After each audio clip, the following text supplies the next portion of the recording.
အိမ်အိုလေးရဲ့မိုးပေါ်မှာကျဲတွေကိုကြည့်ဖို့ငေးဖို့ရာထိုင်နေနေဟာကျနာချွထွေးပတ်ထားတဲ့ကဘာပေါ်ကအနှွေးထွေးဆုံးကြပြဒိန်ဆိုင်မကူ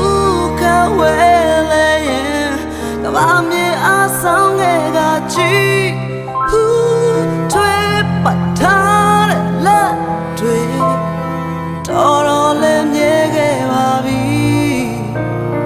နင်းရဝန်းငါမြတ်ရဲ့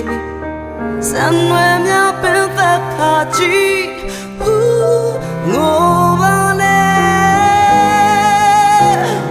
နင်းငိုရင်ကဘာပြိုနေသလို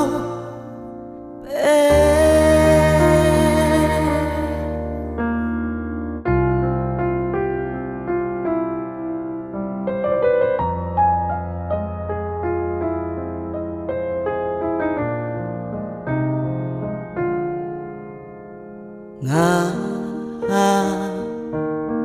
ရင်ခုန်ချမ်းများမထိန်နိုင်ပါ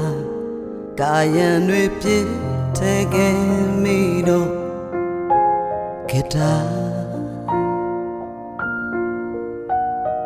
နေဟာတန်စင်တွေဖွဲတွေကျူရင်တော့အနှွေးထွေးဆုံးလူပါချိန်ဆိုင်ပေါ်